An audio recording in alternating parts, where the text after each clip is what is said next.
আসসালামু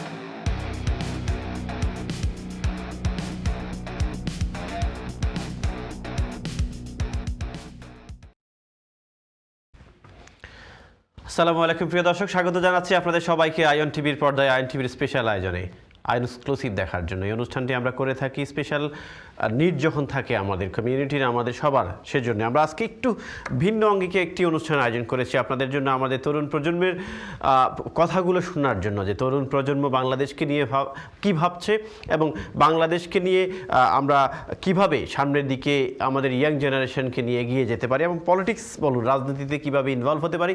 প্লাস আমরা কথা বলতে চাচ্ছি তাদের মুখ থেকে আজকে যে বাংলাদেশে যে আলোচিত সমালোচিত যে বিষয়গুলো, সেই বিষয়গুলো সম্পর্কে আমরা কথা বলবো।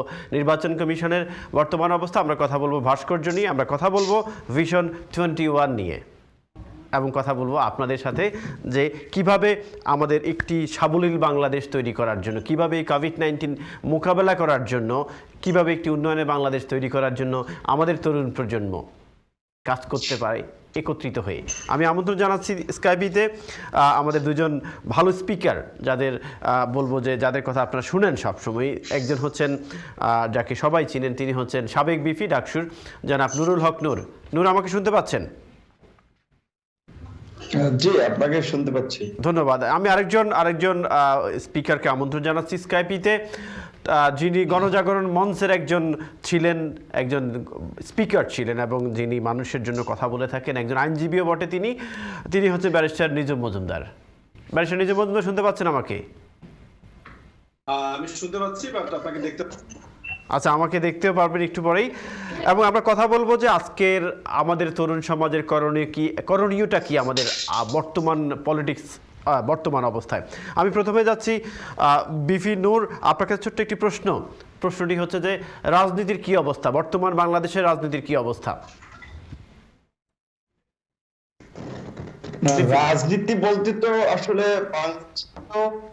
দিন ধরে রাজনীতি নেই, যেটা চলছে সেটা এক প্রকারের স্বৈরাচারী শাসন ব্যবস্থা। এখানে রাজনীতি করাটা ডিফিকাল্ট, তারপরেও কিছু একটা চলছে। তো অন্যান্য ধরেন বিগত বেশ কয়েক বছর ধরে যে ধরনের একেবারে চুপচাপ ছিল বা নিরুত্তাপ ছিল রাজনীতির মাঠ, সেই থেকে বলা চলে যে সাম্প্রতিক কয়েক মাসে ধরেন এই করোনার মধ্যেও আপনার রাজনৈতিক দলগুলোর বা ছোট ছোট সংগঠনগুলোর প্রয়াস, তারপরে নানা ধরনের সেই বিষয়ে বলা চলে যে অনেকটা একটু আগের জড়তাটা একটু কথা বোঝা শুরু করছে, মানুষ কথা বলার চেষ্টা করছে। তারপরে কি 30শে ডিসেম্বর কিছুদিন আগে আমাদের যে ঐতিহাসিক নির্বাচনের দিন, যে রাজনৈতিক বিরোধী পথে মানুষজন পালন করছে যে গণতন্ত্র দিবস বা ভোটাধিকার আপনার হরণ দিবস, তারপরে আজকে আবার আরেকটি সরকারি দল মনে করছে গণতন্ত্র বিজয় দিবস, আবার আরেকটি দিবস হচ্ছে 5ই জানুয়ারি। এই 2014 সালে আরেক কলঙ্কিত নির্বাচনের মধ্যে দিয়ে বাংলাদেশের গণতান্ত্রিক যাত্রায় একটি প্রতিবন্ধকতার সৃষ্টি করা হয়েছিল এবং তারই ধারাবাহিকতায় 2018 সালের 30শে ডিসেম্বর নির্বাচন। তবে এর মধ্যে দিয়ে ধরেন এই দুটি নির্বাচন হয়েছে, যে গণতান্ত্রিক সরকার দমন বিরোধী চালাচ্ছে ভিন্নমত বিরোধী দলের মানুষের উপরে, এবং আবার রাজনৈতিক দৃশ্যগুলো কার্যকর পদক্ষেপ আন্দোলন এতদিনেও গড়ে উঠতে পারেনি। এখন বোধহয় একটু রাজনৈতিক বিরোধী মতের জায়গাগুলো থেকে একটু ঐক্যের আভাস পাওয়া যাচ্ছে এবং সরকারের বিরুদ্ধে একটা আন্দোলনের বলা চলে একটু আভাস পাওয়া যাচ্ছে। এদিক থেকে বলা চলে যে মোটামুটি আর কি। জি, তরুণ প্রজন্ম কিভাবে বাংলাদেশের রাজনীতিতে অংশগ্রহণ করতে পারে বা উচিত কিনা, আপনি কি মনে করেন? দেখেন, আপনার রাজনীতি তো দেশ তো চালাচ্ছে রাজনীতিবিদরা, হ্যাঁ, সেখানে তো তরুণদেরকে তো অবশ্যই রাজনীতিতে ইনভলভ হতে হবে, না হলে তো চলবে না।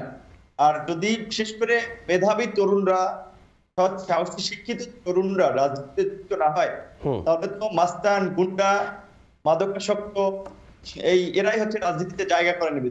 বর্তমান রাজনীতিতে অনেকাংশেই পরিলক্ষিত হয়। যেমন বড় বড় রাজনৈতিক দলগুলোর আপনি দেখেন কয়েকজন নেতাকে পাবেন যারা প্রকৃতপক্ষে নিজেদেরকে জনগণের প্রতিনিধি হিসেবে মনে করে।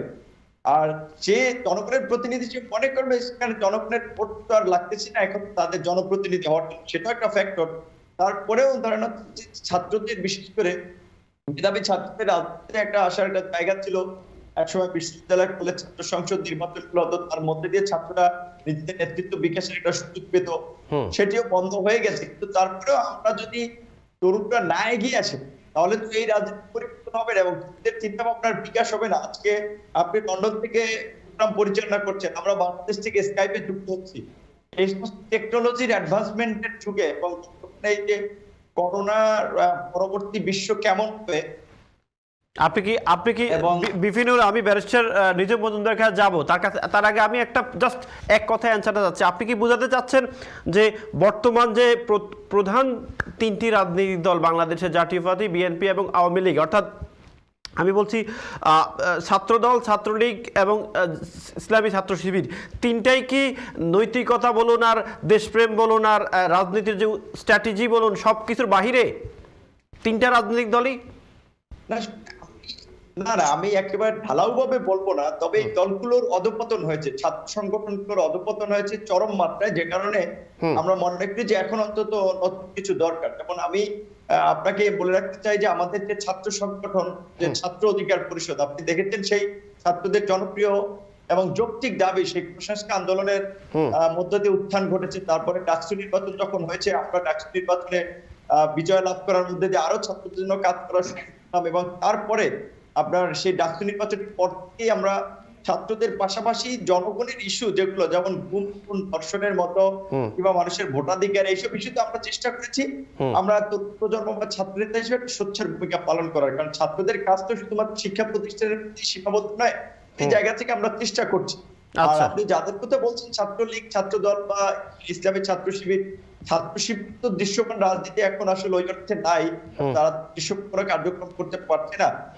আর ছাত্রলীগ, ছাত্রদল তো আপনার দীর্ঘদিন ধরে আমরা দেখেছি যে বড় রাজনৈতিক দল হিসেবে, দলের ছাত্র সংগঠন হিসেবে তাদের যে ভূমিকাটা রাখার কথা ছিল, তারা সবসময় তার উল্টো ভূমিকা রেখেছে। ধরেন ক্যাম্পাসে শিক্ষাঙ্গনের পরিবেশ রক্ষা কিংবা ছাত্রদের দাবি নিয়ে কাজ করার পরিবর্তে তাদেরকে আমরা দেখেছি ম্যাক্সিমাম ক্ষেত্রে হচ্ছে রাজনৈতিক দলের লাঠিয়াল বাহিনীর ভূমিকা অবতীর্ণ।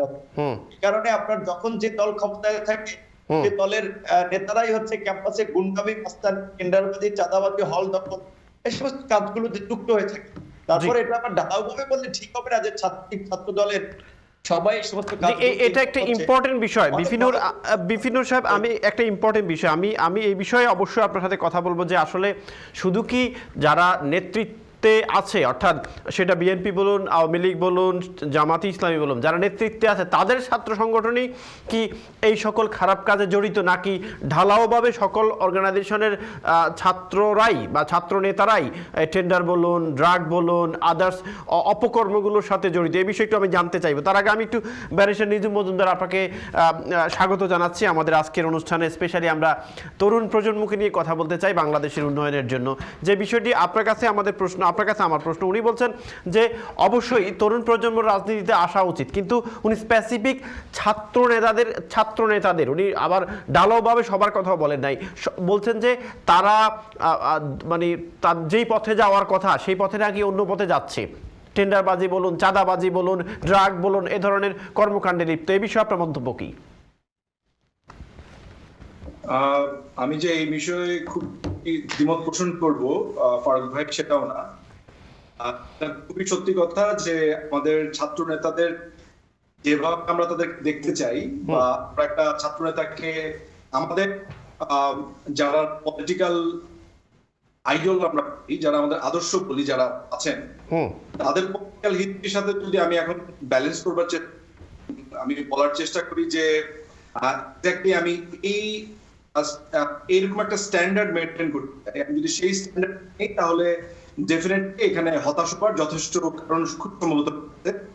কিন্তু আমার কাছে মনে হয় যে একই দিকে আমি এটাও বলবো না যে একেবারেই হারানোর অনেক কিছু আছে, কারণ একই সাথে আমাদের অনেক তরুণ পলিটিশিয়ানস আছে। বিশেষ করে আপনি যদি এবার ইলেকশনে নির্বাচিতদের যারা নির্বাচিত হয়েছে আওয়ামী লীগের দিকে তাকান, এবার আমরা প্রচুর দেখছি ছাত্র নেতারা উঠে এসছে, যারা মাঠ পর্যায়ে রাজনীতি করতো এবং যারা মেধাবী, পড়াশোনা করে এসছেন এবং পলিটিক্স সম্পর্কে এক ধরনের প্রচ্ছন্ন ধারণা তারা, এবং যারা এই, আমি একটা বলি যেমন ভিপি নূর, তিনি নিজেও কিন্তু একসময় ছাত্র রাজনীতি করেছেন, তিনিও তো ভালো রাজনীতি করবার চেষ্টা করছেন বা বলছেন এইসব কথা। তাহলে আমরা যে স্ট্যান্ডার্ড কথা বলছি বা এই হতাশার কথা বলছি, খুব কি ভেঙে পড়বার কিছু আছে এমন আসলে আমার মনে হয় না। তবে এই স্ট্যান্ডার্ডে আমাদের পৌঁছানোর কথা ছিল গত 49 সেটা সম্ভবত আমরা সেই ল্যান্ডমার্কটা বা এই জায়গাটাতে আমরা পৌঁছতে পারিনি, এটা বলা যেতে পারে।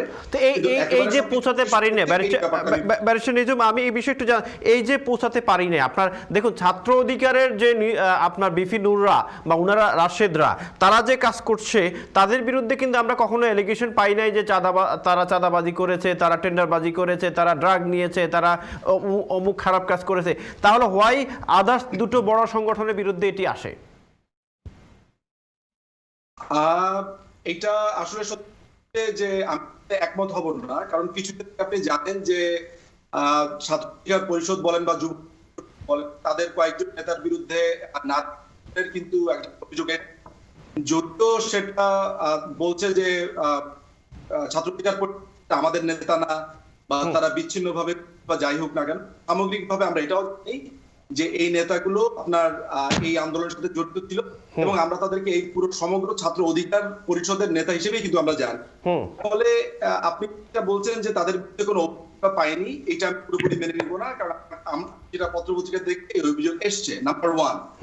নাম্বার 2 হচ্ছে যে কথা বলা হচ্ছে তাদেরকে এখনো আমরা রাজনীতির ময়দানে বা রাজনীতির সেই অর্থে আমরা এখনো পুরোপুরি পাইনি। এখনো তাদের ব্যাপারে যে কনক্লুসিভ আপনি মন্তব্য করবেন, এক্সক্লুসিভ আপনি এখন সবকিছু শেষ মন্তব্য করবেন তাও না, তারা পলিটিক্সে মাত্র পলিটিক্স করছেন, আমরা সামনে সময় দেখবো, যদিও আমরা আশা করি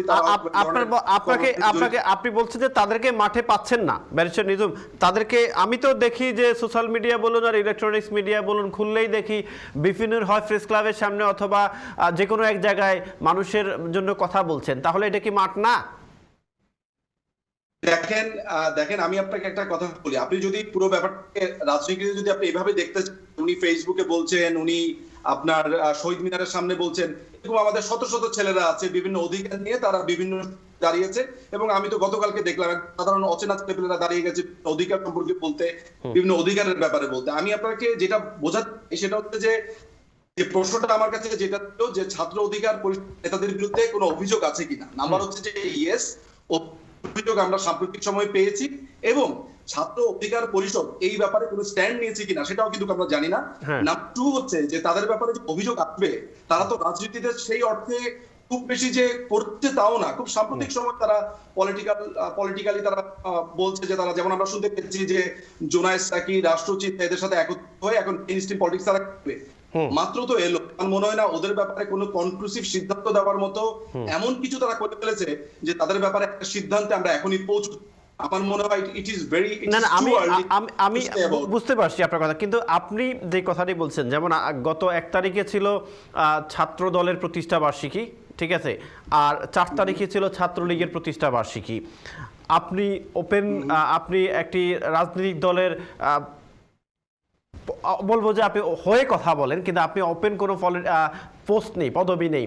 বিপিনুর ছাত্র অধিকার পরিষদের দায়িত্বে আছেন, কিন্তু আমরা জানতে চাচ্ছিলাম যে জিনিসটি যে আমাদের যখন 71 সাল ছিল, 52 সাল ছিল, আমরা তখন রিক্সাওয়ালা বলুন, মুদি দোকানদার বলুন, সবাই অপেক্ষা থাকতো কখন একটি ছাত্র আসবে আমাকে বাঁচানোর জন্য, আর এখনো অপেক্ষা থাকি কখন একটি ছাত্র আসবে আমার রিক্সা ভাঙার জন্য। এই পার্থক্যটা কেন? আমি মনে হয় একটু একটা টেকনিক্যাল প্রশ্ন আপনাকে করতে চাই। জি, আমি এটা আউট অফ কিউরিওসিটি, ছাত্র অধিকার বা যুব অধিকার পরিষদকে একটা রাজনৈতিক দল হিসেবে আপনি অভিহিত করছেন না? এটা কি একটা রেজিস্টার্ড পলিটিক্যাল পার্টি? আমি একটা দল হিসেবে অভিহিত করব? আমি এটাকে পলিটিক্যাল পার্টি হিসেবে বলতে চাচ্ছি না, আমি একটা দল হিসেবে বলতে চাচ্ছি, এটা একটি অর্গানাইজেশন হিসেবে বলতে চাচ্ছি। তাদেরকে একটা দল বলতে পারি, বিপিনুরকে এখনো পর্যন্ত একজন ইন্ডিভিজুয়াল হিসেবে দেখতে চাই, কারণ যেহেতু তারা রেজিস্টার্ড কোনো পলিটিক্যাল পার্টি না, সেহেতু আমি বিপিনুরকে একটা সোল ভয়েস হিসেবে দেখতে চাই, আলাদা একজন মানুষ বা ইন্ডিভিজুয়াল হিসেবে দেখতে চাই। আমি মনে হয় একজন লয়ার হিসেবে আমার এমন কোনো টেকনিক্যাল ভুল করা উচিত না যেটা পরবর্তীকালে হিসেবে দাঁড়াবে যে আমি একটা non political party who are not registered. আচ্ছা আচ্ছা নিজুম ভাই, আমি বিপিনুর এবং নিজুম ভাই, আমি দুজনের সাথেই কথা বলবো। আমি একটু ছোট্ট ব্রেকে যেতে হচ্ছে, ব্রেক থেকে এসে বর্তমান ছাত্র রাজনীতির অবস্থা, স্পেশালি আমরা চাই ছাত্ররা রাজনীতি করুক দেশের জন্য, টেন্ডারবাজির জন্য না, চাঁদাবাজির জন্য না, ড্রাগের জন্য না। এটাই হচ্ছে আমাদের আজকের আলোচ্য বিষয়। আমরা আরো কথা বলবো কয়েকটি বিষয়ে, তার আগে আমরা একটা ছোট্ট ব্রেকে যাচ্ছিলাম।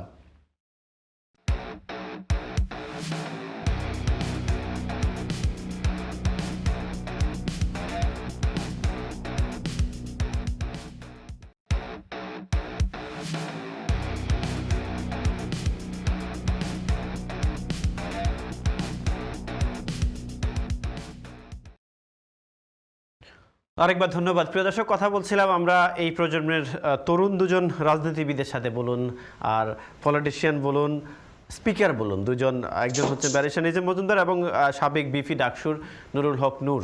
আপনার দুজনের কাছে আসছি, তার আগে আমি একটু কলারের সাথে কথা বলে আসি। কলার, আসসালামু আলাইকুম। কলার, আসসালামু আলাইকুম। টিভির সাউন্ড কমান, টিভির সাউন্ড কমান প্লিজ। হ্যালো, আমি আপনাকে শুনতে পাচ্ছি না। আপনাকে ধন্যবাদ। আপনি টিভির সাউন্ড কমান, দেন আমাদেরকে কল করুন এবং সংক্ষিপ্ত মন্তব্য করবেন বা প্রশ্ন করবেন। পরবর্তী কলার, আসসালামু আলাইকুম। জি, আসসালামু আলাইকুম। ওয়ালাইকুম আসসালাম। আপনার প্রশ্ন বা মন্তব্য কি আজকের অতিথিদের জন্য? আমি আসলে প্রশ্ন করতে চাইছি আমাদের জনাব বিপিনুর সাহেবকে। জি, শুনতে পাচ্ছেন উনি? আচ্ছা, আমার কত প্রশ্নটা চাই এরকম যে উনি যখন বিপি নির্বাচিত হয়েছিলেন, জি, ওনাদের 17টা হল কমিটি হয়েছিল। 17টা হল কমিটি বিপি ইলেকশনে ওনাদের গ্রুপের একজনও বিপি হয়নি, বাট শুধু অনলি উনি বিপি নির্বাচিত হয়েছে মেন কমিটিতে, মূল কমিটিতে। এবং বিপি যখন নির্বাচিত হয়েছে তখন উনি জানতেন না উনি যে বিপি হবে। উনি ভোর সকালে যখন উনি হাসপাতালে ছিলেন, হাসপাতালে ওনার বন্ধু বান্ধব যখন গিয়ে ওনাকে বলেছিল যে তুমি বিপি হয়েছো, তখন তিনি জানতে পারছে আসলে এটা কি আসলে কোনো কনস্পিরেসি ছিল কিনা।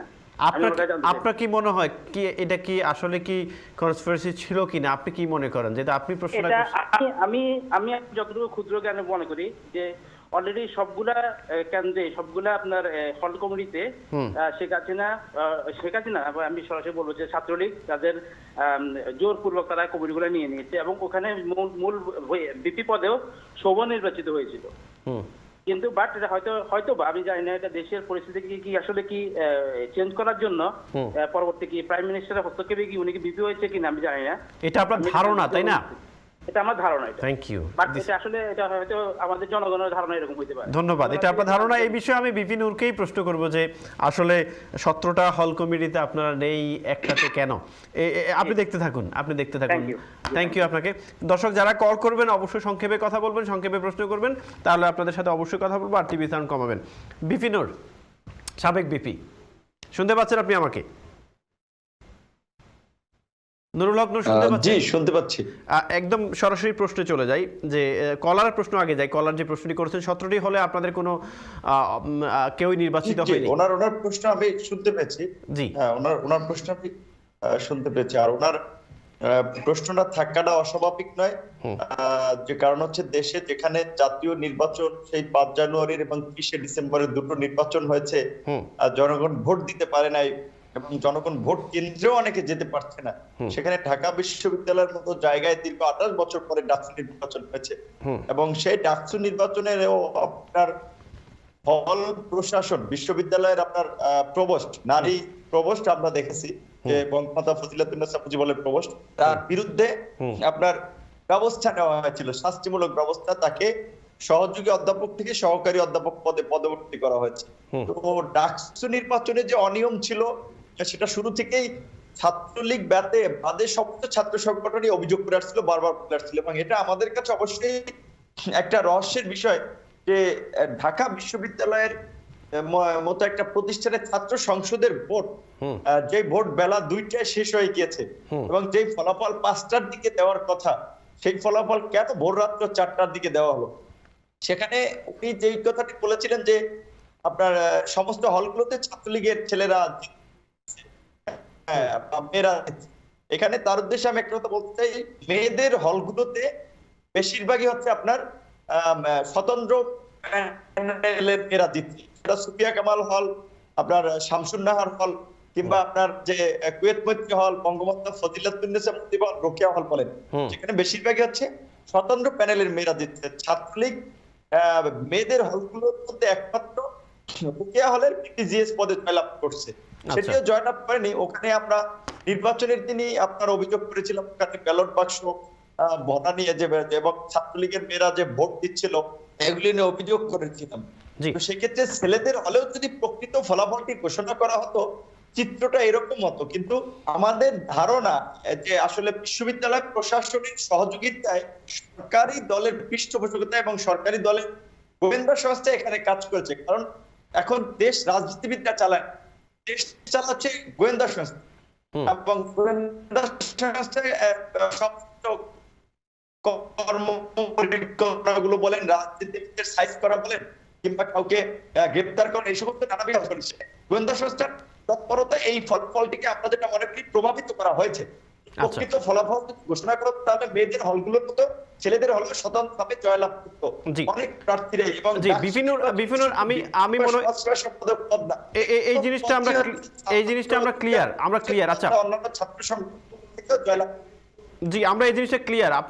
আপনি ব্যারিস্টার নিজুম মজুমদার একটা কথা বলেছেন, ছাত্র অধিকার পরিষদের বিরুদ্ধে উনি বলেছেন যে আপনাদের বিরুদ্ধে কমপ্লেইন আসছিল এবং আপনাদের এইটা নিয়ে আপনারা কোনো কথাও বলেননি। এই বিষয়ে একটু আমাদেরকে দর্শকদেরকে একটু ক্লিয়ার করবেন।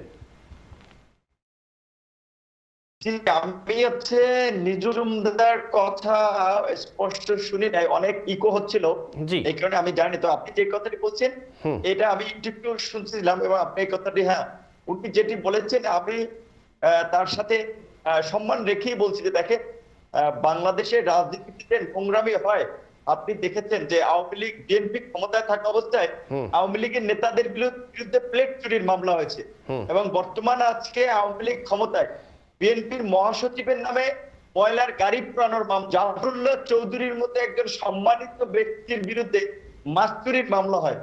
সরকার হচ্ছে এতটা নোংরামি করছে যে যারা ভিন্ন মতের মানুষ, সেটা হোক রাজনীতিবিদ, হোক সাংবাদিক, হোক সে অ্যাক্টিভিস্ট, তার বিরুদ্ধে নানা ভাবে তাকে ফাঁসানোর জন্য হয়রানি করছে, মামলা দিচ্ছে। যেমন সাংবাদিক কাজলের কথা আপনারা জানেন, যে সরকারি দলের এমপি, প্রধানমন্ত্রীর বিশেষ সহকারী আপনার সাইফুজ্জামান শেখরের বিরুদ্ধে নিউজ করায় তার কি পরিণতি হয়েছিল। চোখ বেঁধে সীমান্তের ওপার তাকে গুম করাকে অপচেষ্টা করা হয়েছিল। যখন এখানকার সাংবাদিকরা, সিভিল সোসাইটির লোকজন, ছাত্র নেতারা, আমরা বিভিন্ন সংগঠন সোচ্চার হয়েছি, তাকে গুম করা সম্ভব হয়নি, তাকে এই দেশে ফেরত দিতে বাধ্য হয়েছে, এবং এই দেশের আইনের মাধ্যমে। আপনি কি বোঝাতে চাচ্ছেন ছাত্র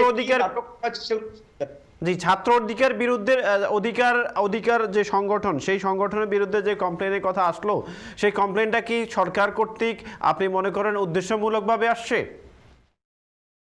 জি, অবশ্যই। এবং আমি বলছি যে দেখেন, আমার বিরুদ্ধে আমার একটা আত্মীয়ের সাথে কথোপকথন ছিল, সেটাকে আপনার সরকার বিভিন্ন মিডিয়ার মাধ্যমে একটা ফেব্রিকেটেড করে প্রচার করেছিল যে বিপিন নূরের সাথে টেন্ডারবাজির আলাপ। অথচ আমি চ্যালেঞ্জ করে বলেছিলাম, কারণ যদি ন্যূনতম কোনো অসৎ আলাপ থাকে তাহলে কোনো ব্যবস্থা নেওয়া হয়। সরকার পারেনি।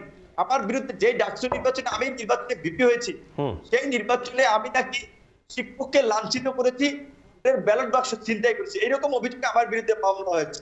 তারপরে হচ্ছে যে ডাকসু নির্বাচনে, ডাকসু ভবনে গত বছর 22শে ডিসেম্বর এখানে ভারতের এনআরসি নিয়ে প্রতিবাদ করা এখানকার ভারতীয় দালাল তথা ছাত্রলীগ গুন্ডা, ওই তথাকথিত উইফোক সংগঠন, মুক্তিযুদ্ধ মঞ্চ, এদের আমরা হামলার শিকার হলাম। 22 জন আমার সহযোদ্ধা আহত হলো। সেই মামলায় আমার বিরুদ্ধে মামলা দিয়েছিল মানিব্যাগ ছিনতাই, মানিব্যাগ চুরির। এই যে ধর্ষণের সর্বশেষ মামলা হয়েছে আমার সহ আমার বেশ কয়েকজন সহযোদ্ধার বিরুদ্ধে, এটি সম্পূর্ণ পরিকল্পিত, এবং এখন পর্যন্ত সেই মামলার অভিযোগ এখন পর্যন্ত দিতে পারে নাই। এখানে ব্যারিস্টার নিজুম ভাই আছেন, তার কাছ থেকে আমি জানতে চাই যে ধর্ষণের মামলাগুলোতে কতদিনের মধ্যে অভিযোগ গঠন কিংবা বিচারের তাগিদ দেওয়া আছে, অথচ এই ছাত্রীর মামলাটি এই 4-5 মাসের তো হয়ে যাচ্ছে, এখন পর্যন্ত অভিযোগ দাখিল করতে পারেনি। কারণ হচ্ছিল এটি একটি মিথ্যা ভিত্তিহীন অভিযোগ। এবং আমি আশা করি যে এই যে ধর্ষণের যে মামলা, অভিযোগের বিষয়টা আরো নিজুমটা ভালোভাবে বলবে। এখানে আমার বিরুদ্ধে ওই ছাত্রীর অভিযোগ ছিল যে আমার কাছে তিনি চার্জ দিয়েছিলেন, আমি বিচার করিনি। আইনের মানুষ হিসেবে তিনি নিশ্চয়ই ফৌজদারি তিনি ঘটনার শিকার হয়েছে তার যে 19 সালে 20 সালে জানুয়ারিতে তিনি মামলা করছেন আপনার সেপ্টেম্বরে এসে, অর্থাৎ 9 মাস পরে। সুতরাং তিনি যদি প্রকৃতপক্ষে ভিকটিম হতেন তাহলে অবশ্যই অনেক আগে তিনি মামলা করতেন। এবং আপনাকে আরেকটা কথা আমি বলে দিতে চাই, আপনার এর আগে 5ই জানুয়ারির দিকে ঢাকা বিশ্ববিদ্যালয়ের একজন ছাত্রী রাজধানীর কুর্মিটোলাতে আপনার ধর্ষণের শিকার হয়েছিল। সেই ঘটনায় সারা দেশ আলোচিত হয়েছিল এবং আমরাই তখন সেই ধর্ষকের বিচারের দাবিতে 48 ঘন্টা গ্রেপ্তারের দাবিতে 7 দিনের আলটিমেটাম দিয়েছিলাম। সেই ধর্ষককে গ্রেপ্তার করা হয়েছে, অথচ এই ছাত্রী 1 মার্চ তার 1 জানুয়ারি তার ভাষ্যের মধ্যে ভিকটিম হয়েছিল, তিনি কোনো অভিযোগ করেননি। মানে এটি আমি এখন বলছি যে চ্যালেঞ্জ নিয়ে এই ঘটনা সম্পূর্ণ ভিত্তিহীন এবং উদ্দেশ্য প্রণোদিত ভাবে আমাদের চরিত্র হননের জন্য মামলা হয়েছে। আর যদি সেটা না হয়ে থাকে, এখানে নিযুক্ত আছে আইনের লগা যে একটা মামলা তদন্তাধীন, সেই ঘটনা যদি ন্যূনতম ভিত্তি থেকে, তাহলে আজকে যে টকশোতে কথা বলছি সেটা আমাদের বিরুদ্ধে ব্যবস্থা নেওয়া হোক। সরকার নিতে পারবে না, ওই ভুক্তভোগী নিতে পারবে না, কারণ তারা জানে যে এটা একটি ফেক মামলা। ধন্যবাদ বিপিনুর, আপনাকে ধন্যবাদ। আমি একজন কলার কাছে যাচ্ছি, কলার থেকে আমি ব্যারিস্টার নিজু মজুমদার আপনার কাছে আসছি। কলার, আসসালামু আলাইকুম। হ্যালো, আসসালামু আলাইকুম ফারুক ভাই। জি, ওয়ালাইকুম সালাম। ফারুক ভাই, ধন্যবাদ আমার কলটা নেওয়ার জন্য। আমি বিপিনুরের কাছে সরাসরি একটা প্রশ্ন করব যে আমরা, আপনি বলছেন যে 52 এর ছাত্রলীগ, 71 এর ছাত্রলীগ আর এখনকার ছাত্র সমাজ সম্পর্কে বলতেন স্পেসিফিকলি, বাট আমার বেসিক প্রশ্ন হচ্ছে উনার কাছে, বিপিনুরের কাছে, যে আজকের যে ছাত্র সমাজ, আমরা বিপিনুরকে দেখেছিলাম উনি যখন পাস করেছিলেন ঢাকা ভার্সিটির নির্বাচিত সাংসদ হিসাবে, বিপি হিসাবে, তখন উনার যে, আমি কিন্তু এপ্রিসিয়েট করেছিলাম একজন ইয়াং উদীয়মান ছাত্র নেতা হিসাবে। কিন্তু পরবর্তীতে দেখলাম উনি গেলেন গণভবনে, গিয়ে প্রধানমন্ত্রীর পা ছুঁয়ে সালাম করলেন। ওখানে দেখলাম উনার এক রূপ, বের হয়ে দেখলাম আরেক রূপ, এবং এখন দেখতেছি বিভিন্ন মিডিয়ায় উনার আরেক রূপ। উনার যে এই যে ডাবল স্ট্যান্ডার্ড নীতিটা, ছাত্র রাজনীতি তো এভাবে হয় না। আমরা দেখেছি তুফাইল আহমেদ সাহেব, আমরা দেখেছি শাহজাহান সিরাজ, ওরা কিন্তু তাদের কথায় কিন্তু ওরা অটুট রেখেছে। কিন্তু বিপিনুরের কাছ থেকে তো আমরা এরকম কিছু দেখতে পাই না। তো বিপিনুর কি কনফার্ম করবেন এই ব্যাপারে যে উনি আসলে এই যে উনি যে ডাবল স্ট্যান্ডার্ড প্লে করতেছেন? যখন না আমি আপনাকে একটু জিজ্ঞাসা করতে, আপনি ডাবল স্ট্যান্ডার্ড এখানে কি দেখছেন এই বিষয়টা একটু যদি বলেন। হ্যাঁ, এখানে ডাবল স্ট্যান্ডার্ড আপনি কি দেখলেন? আচ্ছা বিপি সাহেব, হ্যাঁ, ডাবল স্ট্যান্ডার্ড আপনি কি দেখছেন উনি প্রশ্ন করছেন। ডাবল স্ট্যান্ডার্ড ওইটাই আমি বলতেছি, যে উনি যে ওই যে গিয়ে মায়ের রূপ দেখেন, আবার বের হয়ে এসে উনি এই যে বিরোধিতা মানে বিরোধিতা, গঠনমূলক বিরোধিতা করেন। আমি ইদানিং ওনার বিভিন্ন ইউটিউব চ্যানেল, বিভিন্ন মিডিয়াতে ওনার যে এই যে দেশ বিরোধী যে বক্তব্যগুলো আমি দেখি। একজন ছাত্র নেতা, উনি ছাত্র রাজনীতি, উনি বলবে দেশের যে ঘটনাগুলো বলছে, যে ধরেন যেগুলা আজকে সিলেটে যে ঘটনা ঘটছে, যে ছাত্রলীগ যেটা করছে, এই ধরনের প্রতিবাদ হবে। কিন্তু ছাত্র নেতার তো যদি ইন্টারন্যাশনাল নিয়ে চিন্তা করে, তখন তো সবকিছু গুলিয়ে ফেলবে। আমার কাছে মনে হয় যে উনি নাকি সবকিছু গুলিয়ে ফেলছেন নাকি। আচ্ছা, ধন্যবাদ। আমি যখন ওনার কাছে আসবো এই বিষয়ে উনি প্রশ্ন অ্যান্সার দেবেন। আপনি দেখতে থাকুন যে উনি গণভবনে গেলেন, আবার এসে বিরোধিতা করলেন, এবং আপনি বলছেন দেশের ইন্টারনাল ক্রাইসিস নিয়ে উনি কথা বলবেন, কেন উনি ন্যাশনালি আসছেন, যা ইন্টারন্যাশনালি আসছেন। আমি যাচ্ছি আরেকজন কলার কাছে। কলার, আসসালামু আলাইকুম। হ্যালো, জি, আসসালামু আলাইকুম। ওয়ালাইকুম আসসালাম। আসসালামু আলাইকুম। জি, আপনার প্রশ্ন কি আজকের বিষয় নিয়ে? আমার শুধু কনগ্রাচুলেশন জানাতে চাচ্ছি বিপিনুরকে। জি, ওনাকে শুধু কনগ্রাচুলেশন। আর একটু আগে যে ভাই ফোন করলেন, উনি যেভাবে কথা বললেন, উনি নিজেই তো বুঝতেছেন কি ডাবল স্ট্যান্ডার্ড বলতে উনি কি বুঝাতে চেয়েছে। আচ্ছা, আমি জানতে চাচ্ছি যে উনি কি বুঝাতে চাইছে। উনি নিজে তো কিছুই জানে না, উনি তো কিছুই জানে। কি প্রশ্ন করবে ওনাকে? এই প্রশ্ন করার মতো সামর্থ্য ওনার নাই। উনি বিপিনুরের মতো একজন লোককে উনি কি প্রশ্ন করবে? আচ্ছা, উনি যে কথাটি বলছেন, যে উনি বলছেন যে গণভবনেও গেলেন, আবার বাহিরে এসে সমালোচনা করলেন, এই কথাটাই বলছেন। উনি ওনার মা বাবাকে সম্মান করে না, উনি ওনার মা বাবাকে সম্মান করে না, উনি ওনার গুরুজনদের সমাজ শিক্ষককে সম্মান করে না। ওই জন্য প্রাইম মিনিস্টার অবশ্যই সম্মান করতে হবে। কেন সম্মান করতে হবে না? এটা আমাদের দায়িত্ব। আমরা যদি একটু লেখাপড়া শিখি, আমাদের দায়িত্ব গুরুজনদের সম্মান করে। প্রাইম মিনিস্টার হ্যাভ টু সম্মান করতে হবে। জি, আমাদের মা বাবাকে আমরা পায়ে ধরে সম্মান করি না? হ্যাঁ, অবশ্যই করি। হ্যাঁ, ওনার দল করে না, তার মানে এই না যে ওনাকে অসম্মান করতে হবে। অবশ্যই সম্মানই দেওয়া, তাকে অবশ্যই সম্মান করতে হবে। আর বিপি নুরের মতো একজন মানুষকে আমি যদিও ওনার অনেক বড় বয়সে, তারপর আমি শ্রদ্ধা করি। এই ধরনের লোক দেশ চায়, জাতি চায়। বিএনপি আওয়ামী লীগ চায় না? আমি সবাই চাই, আমি মনে করি সবার চাওয়া উচিত। আপনি দেশ যদি বিপি নূরকে চায় তাহলে বিএনপি আওয়ামী লীগ কি চায় না? দেশ কি চায় না? উনার মতো নেতৃত্ব চায়, উনার মতো নেতৃত্ব চায়। আমি এটা বলতেছি, উনার মতো নেতৃত্ব চায়, সৎ সুন্দর যোগ্য নেতৃত্ব চায়। আচ্ছা, থ্যাংক ইউ। আপনি দেখতে থাকুন কলার, আপনারা যারা লাইনে আসেন আমি আপনার কাছে আসছি।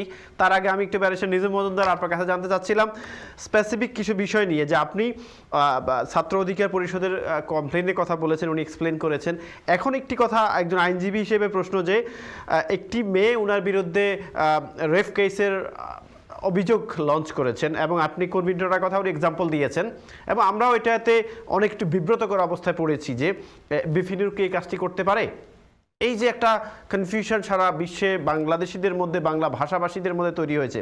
তো অভিযোগটা উনি এখন বলছেন যে এত মাস হয়ে গেছে এখন পর্যন্ত অফিসিয়ালি সাবমিট করা হয়নি, এবং 19 সালে ইনসিডেন্টটি ঘটেছিল। নিজম মজুমদার নিশ্চয়ই আমাকে শুনতে পাচ্ছেন? 19 সালে ইনসিডেন্টটি ঘটেছিল, কেন এত পরে অভিযোগ আসলো? এখন যখন তাকে বলা হলো অফিসিয়ালি লিখিত সাবমিট করার জন্য, এখন পর্যন্ত এত মাস হয়ে গেল, কেন সাবমিট করেন নাই? একটু বলবেন প্লিজ।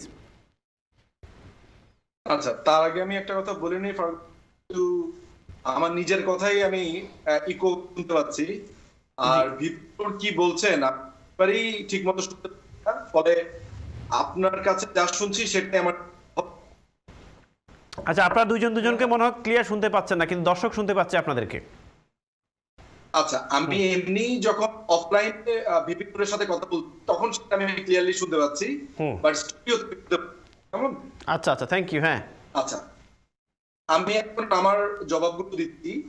ওয়ান হচ্ছে যে আমি কিন্তু বলেছি যে ভিপিনুরের বিরুদ্ধে কি অভিযোগ এসছে সেটা থেকে আমি বেশি প্রাধান্য দিয়েছি যে মূল যে অফেন্ডার তার দিকে। কেমন? আমি এই পুরো মামলাটাকে আমি যদিও ভিপিনুরের কথা আছে সেই ব্যাপারে আমি কথা বলতে যাচ্ছি না, বিকজ এটাকে আমার খুব বেশি গুরুত্বপূর্ণ মনে হয়নি, কিন্তু তাদের যে মেয়েটি দিন পর দিন তিনি ওইখানে বসে অনশন করলেন, যে মূল অফেন্ডার ছিল তার ব্যাপারে যুব পরিষদ এই যে অসামাজিক বলবো, আপনার এটাকে কি বলবো, আমি রাজনৈতিক সংগঠন বলা যায় না, এটা ধরা যাক হচ্ছে যে একটা নিজম মজুমদার সাহেব, আমি কি আপনাকে একটু হোল্ড করতে পারি? প্লিজ আমি একটু ব্রেক থেকে এসে আপনার হাতে, যেহেতু একটু এই জিনিসটা আমরা ক্লিয়ার হতে চাই। আসলে বিপি নূরের বিরুদ্ধে অভিযোগটা ছিল, করছে, অ্যারেস্ট করেছে, আবার রিলিজ দিয়েছে, এখন কেন সেটির কনক্লুশন নেই, এই বিষয়ে আমরা আরেকটু শুনতে চাই। প্রিয় দর্শক, কথা বলছিলাম আমরা দুজন ব্যক্তির সাথে, কথা বলছিলাম বাংলাদেশের ছাত্র রাজনীতি নিয়ে, কথা বলছিলাম আমাদের আগামীর জেনারেশনকে নিয়ে। আমরা আরো কথা বলবো এই বিষয়ে। ছোট্ট একটি বিজ্ঞাপন বিরতির পর আমাদের সাথে থাকুন প্লিজ।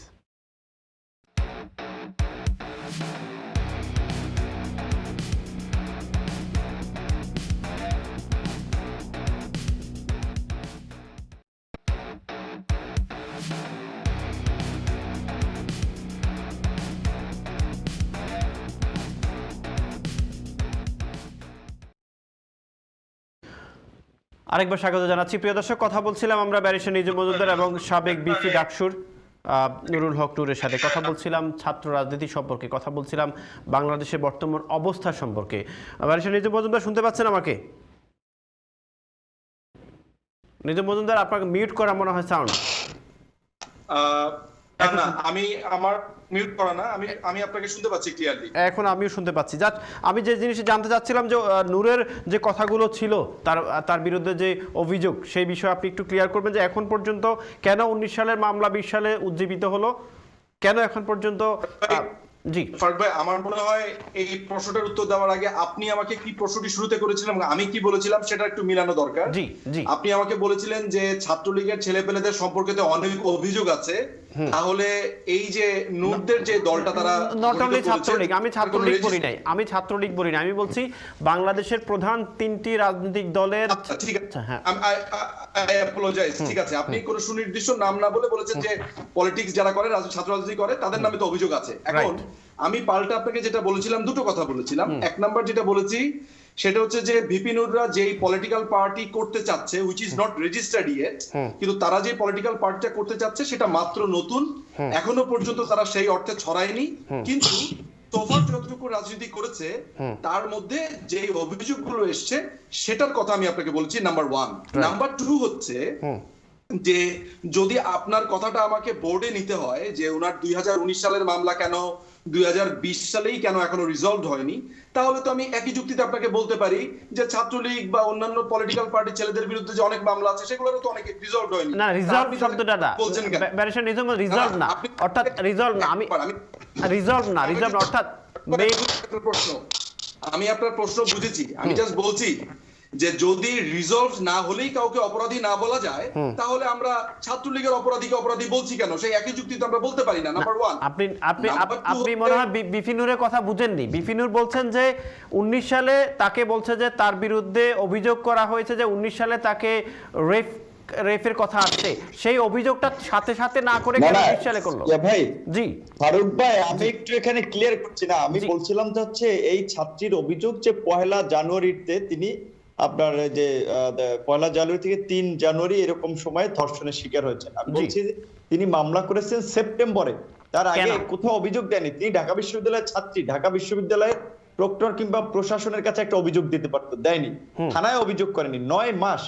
তো 9 মাস পরে তিনি একটা মামলা করেছেন। তারপরও আইনে সম্ভবত আছে যে 90 দিনের মধ্যে না জানো 6 মাসের মধ্যে, আমি এক্স্যাক্টলি জানা নেই, সেখানে আমি নিতুমদার কথাটি আমি শুনতে চাচ্ছিলাম যে ধর্ষণের মামলাগুলোর বিচারের ক্ষেত্রে একটা টাইম ফ্রেম বেঁধে দেওয়া আছে সম্ভবত 6 মাসের, সেখানে অলরেডি 5 মাস কিন্তু হয়ে যাচ্ছে, এখন পর্যন্ত মামলার মানে কোনো তদন্ত প্রতিবেদনই দিতে পারেনি। এবং আমরা বলছি যে এই ঘটনা, এখন আমি ধরেন আপনি এখানে নিজুম দাস, আমি তাকে বললাম সে টাকা পাচারকারী, ন্যূনতম কোনো তথ্য প্রমাণ ছাড়া আমি তাকে টাকা পাচারকারী বললেই তো তিনি টাকা পাচারকারী হয়ে যাবেন। সেখানে আমি বলছি যে ছাত্রী যে অভিযোগটি তিনি করেছিলেন, আমরা বলেছি যে তার ন্যূনতম ভিত্তিও নাই। আমার বিরুদ্ধে তার অন্যতম এলিগেশন যে তিনি ধর্ষণের শিকার হওয়ার পরেও আমার কাছে তিনি বিচার দিয়েছিলেন, আমি বিচার করিনি। ধর্ষণের মতো ফৌজদারি অপরাধের বিচার আমি করার কে? ধন্যবাদ বিপিনুর, আমি এই বিষয়ে একটু ধন্যবাদ। জি, আমি একটু ব্যারিস্টার নিজাম মজুমদার কাছে আছি। আমি বলি বিপিনুর কারেক্টলি সেইড, আমি ওর সাথে দ্বিমত পোষণ কোনোভাবেই করব না একটা পয়েন্টে। সেটা হচ্ছে যে এখানে আমরা যেমন একটা ব্যাপার দেখতে পাচ্ছি যে বিপিনুরকে একটা পার্টিকুলার জায়গাতে অভিযুক্ত করা হচ্ছে যে সে কোনো সঠিক ব্যবস্থা নেয়নি কেন। আমি ব্যক্তিগতভাবে ফেসবুকে আমিও ইনফ্যাক্ট আমি বিপিনুরের পক্ষেই যাই, আমার কথাগুলো এইটার ব্যাপারে আমি সম্পূর্ণভাবে একমত। আমি কখনো এটার ব্যাপারে দ্বিমত পোষণ করিনি যে বিপিনুরের এক্স্যাক্টলি দায়টা কোন জায়গাতে ছিল। আমার কিন্তু আর্গুমেন্ট আমি যেই জায়গাতে করেছি আপনারা সেটা সম্ভবত ধরতে পারছেন না, সেটা হলো যে যখন এই অভিযোগটা এসছে তখন সাংগঠনিকভাবে ডেফিনেটলি একটা ফৌজদারি অপরাধ, যেটা অলরেডি এখন আইন শৃঙ্খলা বাহিনী দেখছে, বিপিনুরদের তাদের স্টেপগুলো কি ছিল, তাদের পজিশনটা কি ছিল, এটা কি আমরা ক্লিয়ার হয়েছে কিনা, নাম্বার 1। এটা ছিল আমার প্রশ্ন। এবং দ্বিতীয়ত যেটা হচ্ছে যে ইয়েস, এটা তো ডেফিনেটলি একটা দেখেন আমাদের দেশে এই যে সাগর রুনি হত্যাকাণ্ডের যে চার্জশিট 77 বার পিছিয়েছে। তারপরে হচ্ছে যে এরকম অসংখ্যবার আমরা এমন তদন্ত দেখছি যেগুলো আসলে লিডিং টু মিসক্যারেজ অফ জাস্টিসের দিকে যাচ্ছে, সেগুলো নিয়ে আমারও কথা আছে। কিন্তু আমার প্রশ্ন হচ্ছে যে বিপিনুরদের যে সংগঠন, তারা কি এক্স্যাক্টলি এই পজিশনে এই পুরো ঘটনাটা নিয়ে যার বিরুদ্ধে অভিযোগ এসছে তার ব্যাপারে সাংগঠনিক পদক্ষেপ থেকে শুরু করে তাদের অবস্থান, এটা ঠিক তারা কতটুকু ক্লিয়ার করতে পারলেন, নাম্বার 1। নাম্বার 2 হচ্ছে যে ডেফিনেটলি তারা এটা বলতে পারেন যে আইন শৃঙ্খলা বাহিনী কেন এটা দিতে দেরি করছে না, এটা যে কোনো মানুষই বলতে পারেন যে দেরি হচ্ছে কেন, এটা নিয়ে আমার কোনো কথা নেই। কিন্তু মূল যে আমাদের মৌলিক যে প্রশ্নটা ফারুক ভাইয়ের তরফ থেকে ছিল যে অভিযোগ এসছে কিনা যুব পরিষদের বিরুদ্ধে, আমি সেটার প্রেক্ষিতে বলেছি যে অভিযোগ তো এসছে। এবং আমি আরেকটা অভিযোগের কথা বলতে পারি, আমার ধারণা যে এটার জবাব বিপিনুর দিবেন, সেটা হচ্ছে যে আমি আক্তার হোসেন নামে ওনাদের যে লিডারটা আছেন তাকে আমি ক্লিয়ারলি দেখেছি যে আমাদের একটা ট্রাফিক সিগন্যাল যেটা আছে সেটার ভিতরে তিনি কোনো পরিকল্পনা, নীতি, কোনো ধরনের রাজুকের কোনো ধরনের অনুমতি ছাড়া উনি অনেকগুলো ইট দাঁড়া করিয়ে দিয়ে ওনাটাকে সৌধ বানালেন। আমার প্রশ্ন হচ্ছে যে যারা ভবিষ্যতে একটা ক্লিন রাজনীতি করতে চান, যারা বলছেন যে বাংলাদেশ একটা কালচার অফ ইম্পিউনিটি হবে, যারা বলছেন যে বাংলাদেশে সবকিছু নিয়ম নীতি মেনে চলে যাবে, সেই রকম একটা দলের প্রবক্তারা কিভাবে একটা ট্রাফিক সিগন্যালের মধ্যে আটটা স্তম্ভ বানিয়ে ধুমধাম কিছু স্তম্ভ বানিয়ে বলছে যে এটা একটা স্মৃতিসৌধ বানানো হলো। এই স্তম্ভগুলো যদি কোনোদিন পরে কেউ হাত পা ভাঙতো, এটার যে দায়টা এই যে সিভিল রেসপন্সিবিলিটি, আমরা পরে ডিউটি অফ কেয়ার বা আমরা পরে এটা নেগলিজেন্সের যে আমরা যদি অভিযোগ আনতাম, সেগুলোর দায়টা কে নিত? এবং এইটার কারণে ভিপিনুররা অনেক প্রতিবাদ করেছেন যে ফেসিস গভর্নমেন্ট এটা ভেঙে দিয়েছে, এই করেছে সেই করেছে। কিন্তু আমি এটা পার্টিকুলারলি জানতে চাই কোন আইনের বলে আক্তার হোসেন হুইচ ইজ ভিপিনুরের একজন অ্যালিজ, আমি একজন সঙ্গী বলবো, তারা কিভাবে এরকম একটা ওপেন জায়গাতে without any planning permission, without any permission from Raju এই ধরনের একটা স্তম্ভ করতে পারেন? ফলে আমি যে প্রশ্নটা আপনাদের কাছে উত্থাপন করছি, এটার কারণটা কি? এটার কারণ হচ্ছে ভিপিনুররা এখন যে বক্তব্যগুলো দিচ্ছে এটা তো খুবই আশাব্যঞ্জক একটা বক্তব্য। তারা একটা চমৎকার দেশ চাচ্ছেন, চমৎকার রাজনীতি চাচ্ছেন, ইনফ্যাক্ট আমাদের যে কোটা বিরোধী আন্দোলনে দিয়ে একটা ভালো ভূমিকা রেখেছেন। ফলে স্বাভাবিকভাবে আমার এক্সপেকটেশনটা কোথায় যায়? আমার এক্সপেকটেশনটা দাঁড়ায় যে উনারা কোনো নিয়ম নীতি কিছু ভাঙবেন না। ফলে উনারা যখন একটা রাস্তার মধ্যে গিয়ে কোনো অনুমতি ছাড়া একটা স্তম্ভ করে ফেলে, সেটার ব্যাপারে তো আমাদের মাথাতে যেটা আসে যে উনারা যদি কোনোদিন ক্ষমতায় যেতে পারে তাহলে উনারা এরকম নীতি বহির্ভূত কাজ করবেন। আমি এইটার একটা ক্লিয়ার জবাব চাচ্ছি। এই বিষয়ে আমি ক্লিয়ার নেব। জি জি জি বলেন। হ্যাঁ, এতটুকু আমার অবস্থানটা সোফার এতটুকু আলোচনা। ধন্যবাদ ব্যারিস্টার নিজম মজুমদার। আমি ব্যারিস্টার বিপিন সাহেব আপনার কাছেও আসছি। আমি একজন কলার কাছে যাচ্ছি। তার আগে কলার, আসসালামু আলাইকুম। কলার, আসসালামু আলাইকুম। হ্যালো কলার, আমি শুনতে পাচ্ছি না আপনাকে। যাচ্ছি পরবর্তী কলার কাছে। কলার, আসসালামু আলাইকুম। হ্যালো, আসসালামু আলাইকুম। ওয়ালাইকুম আসসালাম। আপনার মন্তব্য কি আজকের বিষয় নিয়ে? জি, আমি শুধু একটা কথা নিজুমদা এবং বিপিনুরকে বলতে যাচ্ছি। জি, আপনি কি শুনতে পাচ্ছেন? আপনি টিভির সাউন্ড কমান, দেন আপনি বলতে পারবেন। শুনতে পাচ্ছেন? হ্যাঁ, শুনতে পাচ্ছি। আচ্ছা, তো আমার প্রশ্নটা হচ্ছে নিজুমদা এবং বিপিনুর দুজনের কাছেই। আমার এক নানা, উনি মারা গেছেন, উনি মানে ইয়েতে ফরেস্টে অনেক উচ্চস্তর অফিসার ছিল। উনি একটা কথা বলছিল যে ওনার ব্যক্তিগত অভিজ্ঞতায় মানুষ যখন ক্ষমতার পাশাই না যায়, ক্ষমতা বসে না যায়, তখন তোমার সৎ থাকে। আর ক্ষমতা পাওয়ার পরেই মানুষ কেন জানি অসৎতার দিকে মানে প্রলুব্ধ হয়ে পড়ে। উনি অনেক এরকম উদাহরণ দেখেছেন যে এই লোকগুলো একই দেওয়া গেছিল, নাম বলার দরকার নেই, আপনারা জিজ্ঞেস করলেন। তো এই জিনিসটা, এই যে বিপিন এবং নিজুমদা যারা সৎ রাজনীতি করতে চাচ্ছেন, আসলে আমরা কতটা রিলাই হতে পারি? হ্যাঁ, আপাতমস্তক সৎ এখন ঠিক আছে, কিন্তু যখনই ক্ষমতায় যাবেন তখন যে সৎ থাকবে এটা আমরা রিলাই করি কিভাবে? আচ্ছা, মানে অনেকেই কলুষিত হয়ে গেছে ক্ষমতা পাওয়ার পর। অনেকেই আগে সব ভালো থাকেন, ধরেন একটা অফিসার, আর্মির একজন অফিসার, অনেক ট্রেনিং করে অনেক বড় করে মেজর পর্যায়ে দেওয়া ব্রিগেডিয়ার জেনারেল হলেন, হওয়ার পরে কিন্তু উনি কলুষিত হন। একজন সচিব যখন উনি উচ্চ পর্যায়ে যান তখনই কলুষিত হন। একজন রাজনীতিবিদ তখন ছাত্র রাজনীতি করে খুবই ভালো সব থেকে, কিন্তু যখনই মন্ত্রী হইলেন কিংবা উচ্চ পর্যায়ে কোনো নীতি পর্যায়ে গেলেন তখন সব জবানজলি দিয়ে গেলেন। তাহলে এই দুজনকে আমরা মন্ত্রী হতে দেব না, এটা কনফার্ম না? হন, আমরা কি রিলাই করবো যে উনারা তখন সব থাকবে? আচ্ছা, এটা উনারাই বলবেন যে উনারা যদি দেশের দায়িত্ব পান বা দেশের কোনো উচ্চপদস্থ কর্মকর্তা হন বা মন্ত্রী হন, যে কিভাবে উনারা সৎ থাকবেন এই বিষয়ে। প্রলুব্ধ হবেন না। জি জি, ধন্যবাদ আপনাকে, ধন্যবাদ। আমি একটু যাচ্ছি আবার বিপিনুর আপনার কাছে। তার আগে আরো কলার লাইনে দুইজন কলার সাথে কথা বলে আসি, প্লিজ। কলার, আসসালামু আলাইকুম। কলার, আসসালামু আলাইকুম। কলার, আপনাকে আমি শুনতে পাচ্ছি না। হ্যালো, টিভির সাউন্ড একটু কমান প্লিজ। হ্যালো কলার, আমি শুনতে পাচ্ছি না আপনাদেরকে। আপনারা যারা কল করবেন অবশ্যই টিভির সাউন্ড কমাবেন। আপাতত আমি 2 মিনিটের জন্য যাচ্ছি বিপিনুর আপনার কাছে। একটা বিষয় আমরা কথা বলবো, যে তার আগে আপনি সংক্ষেপে একটু বলবেন আমাকে যে ব্যারিস্টার নিজম মজুমদার আক্তার হোসেনের যে এলিগেশনটা উনি এনেছেন, যে প্রত্যেকটি দেশের একটি ল আছে, রাজুক আছে, পুলিশ আছে, অ্যাডমিনিস্ট্রেশন আছে। আক্তার হোসেন যে কাজটি করেছে, ট্রাফিক সিগন্যাল বা ট্রাফিকের নিয়ম নীতি অমান্য করে উনি কথাটা বলছেন, এই বিষয়ে আপনার একদম সংক্ষেপে মন্তব্য কি? এরপর আমরা অন্য একটা সাবজেক্টে যাব। রাইট, এইটা হচ্ছে কি, শুনেন যে আক্তারের যে বিষয়টা নিজুমদা বললেন, আমি আশা করি যে তিনি আরেকটু যে ঘটনা সম্পর্কে আমরা বলবো সে ঘটনার আংশিক বা অস্পষ্ট কথা না বলে স্পষ্ট কথা বললে মানুষ বুঝতে সুবিধা হবে, তাতে বিভ্রান্ত হবে না। যেমন আক্তার যেটি করেছিল সেটি বুয়েটের যে মেধাবী ছাত্র আবরার ফাহাদ 2019 সালে সম্ভবত 6 অক্টোবর, যাকে ছাত্রলীগের একদল মাদকাসক্ত উচ্ছৃঙ্খল সন্ত্রাসী ছেলেরা যাকে নির্মম ভাবে পিটিয়ে হত্যা করেছিল। এখানে আবরারের অপরাধ ছিল যে বর্তমান যে আমাদের অগণতান্ত্রিক অনির্বাচিত সরকার, যারা সবসময় ভারতের তোষামোদী করেই তাদের রাজনীতি বা ফরেন পলিসি, সেখানে ভারতের সাথে তাদের একটা পানি চুক্তি হয়েছিল। সেখানে পানি চুক্তি বুয়েটের মেধাবী ছাত্র আবরার হিসাব করে একটা দেখিয়েছিল যে বাংলাদেশ থেকে এত পানি নেওয়া হচ্ছে এবং তারপর আমরা কিছু বলছি না, দেখা যাবে তারপরও ভারতের আমরা প্রশংসা করছি, আগামী বছর আমাদের দেশে হয়তো পেঁয়াজও বন্ধ করে দিবে, তারপর আমরা প্রশংসা করবো, এরকম ইন্ডিকেট করেছিল। এই অপরাধে তাকে ছাত্রলীগের ছেলেরা পিটিয়ে মারলো।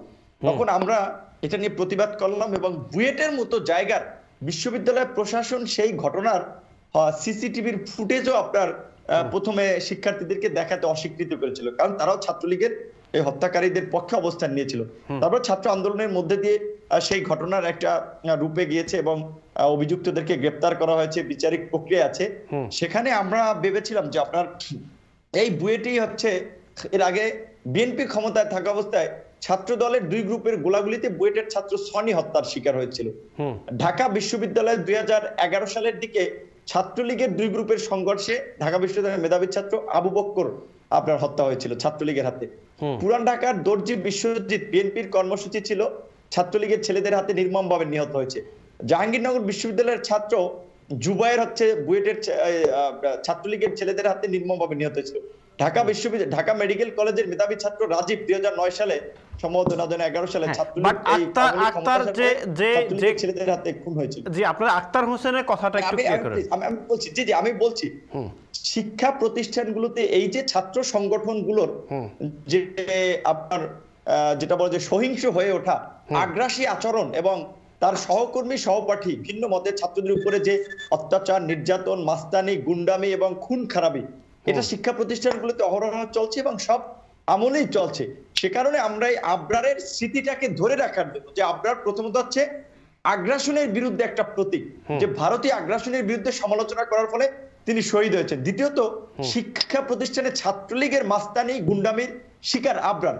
সুতরাং এই আবরারের স্মৃতিকে যদি আমরা জাগিয়ে রাখি, সমস্ত ছাত্র সংগঠনগুলো এখান থেকে শিক্ষা নিবে যে অন্তত শিক্ষা প্রতিষ্ঠানগুলোতে যেন এই ধরনের সহিংসতা না হয়। সে কারণে কোনো আপনার ব্যস্ততম সড়কে নয়, বুয়েট, ঢাকা মেডিকেল বা ঢাকা বিশ্ববিদ্যালয় বলেন, এই জায়গার অভ্যন্তরীণ এলাকায় আপনার পলাশীর মোড়ে, বুয়েটের প্রবেশদ্বারও বলা যায়, সেই পলাশীর মোড়ে আপনার যেখানে খুব পাবলিক যানবাহন ও এলাকাগুলোতে চলাচল করে, সেখানে আমরা একটা স্মৃতিস্তম্ভ নির্মাণ করেছিল ডাকসুর সমাজসেবা সম্পাদক আক্তার হোসেন। সেটি দেশের আইন নীতি বহির্ভূত হয়েছে বলে আমার মনে হয় না। এটি নিজুমদার একটি কথা বলেছে, আপনারা কি অনুমতি নিয়েছেন কিনা? আপনারা কি অনুমতি নেননি কেন? জি আমি বলছি অনুমতি নেননি কেন? এখন যেখানে দেখেন রাজনীতি সংবিধান আমাদের সভা সমাবেশ করার অধিকার দিয়েছে, ঢাকা মেট্রোপলিটন সরকারের আজ্ঞাবহ হয়ে সভা সমাবেশ নিষিদ্ধ করার জন্য তারা আইন জারি করছে। সেখানে আমি সভা সমাবেশ করতে গেলে ডিএমপি আমাকে অনুমতি দেবে? তো যেখানে ছাত্রলীগের গুন্ডামির বিরুদ্ধে আমি প্রতিবাদ করছি, ছাত্রলীগের সন্ত্রাসীদের বিরুদ্ধে, ভারতীয় আগ্রাসনের বিরুদ্ধে, সেখানে সরকারই তো অনুমতি দেবেন, আপনি প্রশাসন তো কিসের অনুমতি দেবে? আর যারা এই যে বর্তমানে রাষ্ট্র চালাচ্ছে, তারা কি কোনো গণতান্ত্রিক সরকার, বৈধ সরকার? এবং তাদের প্রশাসনও তো তাহলে তাদের নিয়ন্ত্রণে যারা চলছে তারাও তো এক প্রকারের অবৈধ। অবৈধ প্রশাসন আপনি কি মনে করেন যদি অনুমতি না নেন, এটা কি বাংলাদেশে তো এখন আমরা তো সরকার দেশ চালাচ্ছে, সরকারের কথা অনুযায়ী যে আজকে বাংলাদেশে ট্রেন চলবে, এটা তো সরকার বা ট্রেন মন্ত্রণালয়, যোগাযোগ মন্ত্রণালয় বা ট্রেনের যে অধিদপ্তর, এখন আপনি যখন একটি স্তম্ভ তৈরি করবেন বুয়েটের পলাশী মোড়ে, সেখানে কর্তৃপক্ষ, সিটি কর্পোরেশন হোক, রাজুক হোক, বুয়েট কর্তৃপক্ষ হোক, তাদের কি পারমিশন নেওয়াটা প্রয়োজন না? দেশে যদি সেই ধরনের পরিবেশ পরিস্থিতি থাকতো যে দেশে আইনের শাসন আছে, প্রতিষ্ঠানগুলোর মধ্যে জবাবদিহিতা আছে, নাগরিক দায়বদ্ধতা আছে, তাহলে আমরা এই অনুমতি কিংবা তাদের দায়বদ্ধতার কথা বলতে পারতাম। আজকে ডাকসুর ভিপি ডাকসু ভবনে হত্যার শিকার জন্য হামলা করা হয়েছিল, সেই ঘটনা সারা বিশ্ববাসী দেখেছে, আন্তর্জাতিক পত্রিকা গণমাধ্যমগুলোতে নিউজ হয়েছে। সেই ঘটনার 1 বছর পরে পুলিশ তদন্ত প্রতিবেদন দেয় যে সেখানে হালকা ধাক্কাধাক্কি হয়েছিল। কাজে সেই পুলিশের কাছ থেকে আপনি কিংবা বিশ্ববিদ্যালয়ের প্রশাসনের কাছ থেকে আপনি কি ন্যায় বিচার আশা করবেন? আর আপনাকে একটা কথা বলি, সবসময় গণতান্ত্রিক আন্দোলন সংগ্রাম মানে এদেশের ইতিহাসে বা এদেশের ঐতিহ্যের সাথে আছে সমস্ত মানে গণতান্ত্রিক আন্দোলন সংগ্রামের জন্য ছাত্র যুবক যে কোনো নাগরিক গণতান্ত্রিক ভাবে আন্দোলন সংগ্রাম করতে পারে, প্রতিবাদ জানাতে পারে। সেখানে আপনার আমাদের 1900 বা আপনার ভাষা আন্দোলনের কথা আপনার নিশ্চয়ই মনে আছে। ভাষা আন্দোলনের শহীদ মিনার যেদিন সেই ঢাকা মেডিকেলের সামনে ছাত্ররা নির্মাণ করেছিল, আপনি নিশ্চয়ই জানেন, পাকিস্তানি হানাদার বাহিনী রাতের অন্ধকারে ভেঙে ফেলেছিল। ভাষার দাবিতে সেদিন গণতান্ত্রিক আন্দোলনে সেদিন আপনার 144 ধারা জারি করে আপনার গুলি চালিয়েছিল। এখন বুঝতে পারছি 144 ধারা যদি ছাত্ররা না ভাঙতো কিংবা শহীদ মিনার বারবার ভাঙার পরে যদি না করতো, তাহলে আজকের বাংলাদেশ স্বাধীন হতো না, আমরা স্বাধীন মানে জাতীয় হতে পারতাম না, কিংবা বাংলা ভাষাকে আমরা একটা ভাষা হিসেবে পেতাম না। কাজে আজকে একটা সংকট চলছে, দেশে একটা ফ্যাসিবাদী শাসন ব্যবস্থা চলছে, স্বৈর শাসন চলছে, যারা জনগণের ভোটাধিকার কেড়ে নিয়েছে, গণতন্ত্র ধ্বংস করেছে, মানবাধিকার কেড়ে নিয়েছে, জনগণকে দমন পীড়ন করে রাষ্ট্র ক্ষমতা আছে, তারা কিভাবে জনগণের অধিকারের জন্য আপনার কাজ করবে আর জনগণকে অনুমতি দেবে? জি বিভিন্ন আমি একটু হোল্ড করি, আমি দুজনকে একটু হোল্ড করি, আমি ছোট্ট একটা ব্রেকে যেতে হচ্ছে, ব্রেক থেকে এসে আবার আপনাদের সাথে কথা বলবো। প্রিয় দর্শক, কথা বলছিলাম বর্তমান বাংলাদেশকে নিয়ে, বাংলাদেশের বর্তমান অবস্থাকে নিয়ে কথা বলছিলাম বিপিনুর এবং ব্যারিস্টার রিজু মজুমদারের সাথে। আমরা আরো কথা বলবো ছোট্ট একটি বিজ্ঞাপন বিরতির পর, আমাদের সাথেই থাকুন।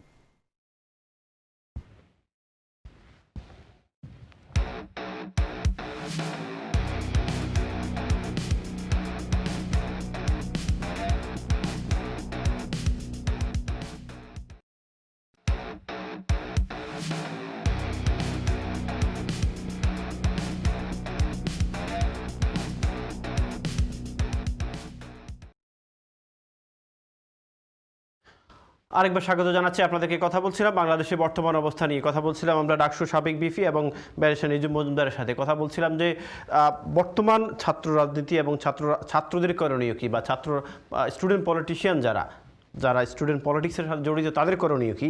আমি যাচ্ছি বিপিনুর, শুনতে পাচ্ছেন? হ্যালো, জি জি শুনতে পাচ্ছি। আচ্ছা, আমি একটু অন্য একটা বিষয়ে যে আপনি জিনিসটা ক্লিয়ার করছেন, যে জিনিসটা সেটি হচ্ছে যে ভাস্কর্য নিয়ে আমাদের দেশে আলোচনা সমালোচনা সবকিছুই হচ্ছে, এই বিষয়ে আপনার মন্তব্য কি? আমি এর আগে আমি একটু সংক্ষেপে পূর্বের আলোচনাটা একটু শেষ করে আসি।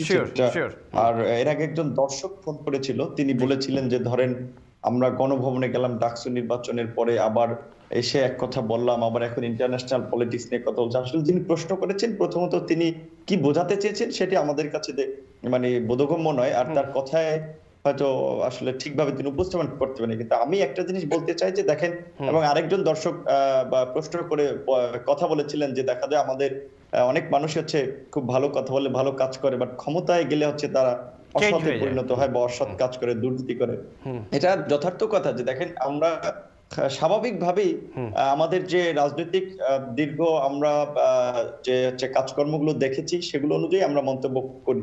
সুতরাং সেখানে যেহেতু বারবার জনগণ প্রতারিত হয়েছে, জনগণ ধোঁকা খেয়েছে, কাজে সেক্ষেত্রে জনগণের তো সাধারণ মানুষের একটা তিক্ত অভিজ্ঞতা রয়েছে। কিন্তু এখন আমি বলতে চাই যে আবার আপেক্ষিক ভাবেও সবকিছুকে সবসময় মূল্যায়ন করা সম্ভব হয় না। এখন অমুকে পারেনি তাই বলে আমি পারবো না, কিংবা অমুকে খারাপ ছিল তাই বলে আমি ওই জায়গায় গেলে খারাপ হবো, বিষয়টি এমন না। বরঞ্চ যারা ভালো কিছু করতে চায়, পরিবর্তনের জন্য কাজ করতে চায়, তাদেরকে আমার এপ্রিসিয়েট করা উচিত এবং সাথে থেকে এই সমাজকে পরিবর্তনের জন্য কাজ করা উচিত। আর আপনি যেটা বলছেন যে ভাস্কর্য নিয়ে, এই বিষয়টা আসলে অনেক পুরানো হয়ে গেছে এই দেশে, কারণ আলোচিত হয়েছিল অনেক গরম গরম আলোচনা, অনেক ছাত্রলীগ যুবলীগ তারা মাঠে হুমকি দামকি, আবার এইদিকে আলেম ওলামারাও হুমকি দামকি চড়াও। তো সার্বিকভাবে যেটি আমাদের কাছে মনে হয়েছিল যে এটি একটি আর্টিফিশিয়াল ইস্যু ছিল, যেটি রাজনীতির মাঠে হচ্ছে নতুন করে একটা আলোচনার সৃষ্টি করেছিল। যে ধরেন হচ্ছে ভাস্কর্য তো বাংলাদেশে আপনার গত 3 মাস আগেই হয়েছে এমনটি নয়, ভাস্কর্যের আগেও ছিল। কিন্তু ভাস্কর্য নিয়ে আবার যারা প্রতিবাদ জানিয়েছে তারা যৌক্তিক তাদের ধর্মীয় দৃষ্টিকোণ থেকে, কারণ আমি বলেছি যে ধরেন ধর্মের বিষয় আমি অত জ্ঞান রাখি না, তারপর আমার সীমিত জানাশোনার মধ্যে যতটুকু জানি স্বাভাবিকভাবে ইসলাম ধর্মে এটাকে বোধহয় সমর্থন করে না। হ্যাঁ, কিন্তু বাংলাদেশ কোনো ইসলামিক রিপাবলিকান কান্ট্রি না, বা ধরেন একেবারে ইসলামী আদর্শ সৌদি আরবের মতো কোনো দেশ না। আমাদের দেশে বিভিন্ন ধর্ম বর্ণের মানুষ আছে, তাদের জীবন যাত্রার বৈচিত্র্য নিয়েই হচ্ছে আমাদের সমাজ ব্যবস্থা, রাষ্ট্র ব্যবস্থা। এখন সেইখানে ধরেন ইসলামী ধর্মের নেতারা সরকারের কাছে একটা দাবি জানিয়েছে। এর আগে সরকার তাদের দাবিতে মানে হচ্ছে সাই দিয়ে হচ্ছে ভাস্কর্য সরিয়েছে, যেমন হাইকোর্টের সামনে থেকে বিমানবন্দরের জায়গা থেকে। কারণ সে কারণে আলেম ওলামারা দাবি জানিয়েছিলেন যে আপনার সদরঘাটের পরে ওখানে দুটো মসজিদ সম্ভবত 2 সাইডে রয়েছে, মুসল্লিরা নামাজ পড়তে যাওয়ার আগে তাদের চোখে বাসবে এবং এটা দৃষ্টিকটু দেখায়, সে কারণে তারা ভাস্কর্যটা স্থাপনায় বিরোধিতা করেছে। দেখেন, একটা হিন্দু ধর্মের মানুষ, মুসলিম ধর্মের মানুষ, খ্রিস্টান সম্প্রদায়ের মানুষ তাদের ধর্মের দৃষ্টিকোণ থেকে সরকারের কাছে একটা দাবি দেওয়া জানিয়েছে। সুতরাং এটাকে অন্যভাবে ট্রিট করার কিছু নেই। এখন সরকার সেই দাবি দেওয়া মানবে কিনা সেটা সরকারের বিষয়, কিন্তু ভাস্কর্য নিয়ে যেটা হয়েছে সেটা হচ্ছে একটা মানে জল খোলা বা আপনার খোলা পানিতে মাছ শিকারের অবস্থা। কারণ এই বিষয়টা যেমন হুজুরেরা বা আলেম ওলামারা ধর্মের দৃষ্টিকোণ থেকে এটা বিরোধিতা করেছিলেন, কিন্তু আমি মনে করি যে এটাকে রাজনীতিকরণ করা হয়েছে।